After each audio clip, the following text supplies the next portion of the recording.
అమ్మవారికి బోనాలు సమర్పించడం ఎందుకు జరుగుతుందంటే మహారాష్ట్రలో ఉన్నటువంటి ఉజ్జయిని అనే ప్రాంతంలో ఈ యొక్క అమ్మవారు ఉన్నారు. అయితే అప్పుడు ఇక్కడ ఉన్నటువంటి సైనికులకు కలరా వ్యాధి సోకి వాళ్ళు మరి ఆరోగ్యం బాగాలేక చనిపోతున్న సందర్భంలో వాళ్ళందరూ కూడా అక్కడ మహారాష్ట్రలో ఉన్నటువంటి ఉజ్జయిని అమ్మవారికి మొక్కుకొని మీరు మాకు ఈ వ్యాధి తగ్గించి మమ్మల్ని ఆరోగ్యవంతులుగా ఉంచితే మేము ఇక్కడ మిమ్మల్ని ప్రతిష్ఠించుకొని మేము ఈ బోనాల పండుగ సమర్పిస్తాము అని చెప్పి వారు మొక్కడం జరిగింది. వారు కోరిన మేరకు వారిని అంత ఆరోగ్యంగా చేయడం వలన ఇక్కడ ఉజ్జయిని అమ్మవారిని 1813లో ప్రతిష్ఠింపజేసి మరి ఆ రోజు నుంచి కూడా ఈ బోనాలు సమర్పించడం ఆనవాయితీగా జరుగుతూ ఉన్నది.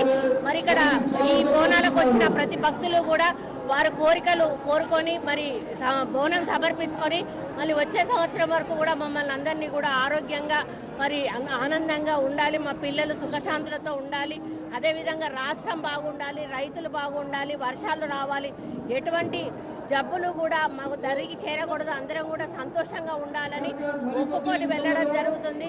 ఆ అమ్మవారి ఆశీర్వాదంతో మంచి వర్షాలు పడి పంటలు పండి మరి తెలంగాణ రాష్ట్రం సుభిక్షంగా ఉండాలని కోరుకుంటూ అదేవిధంగా రేవంత్ రెడ్డి గారు చేస్తున్న ప్రతి సంక్షేమ అభివృద్ధి కార్యక్రమానికి కూడా అమ్మవారి ఆశీస్సులు ఎల్లవేళలా ఉండాలని కోరుకుంటూ ప్రతి ఒక్కరికి కూడా ఉజ్జయిని అమ్మవారి మరి బోనాల పండుగ సందర్భంగా శుభాకాంక్షలు తెలియజేస్తూ సెలవు తీసుకుంటాం. Thank you.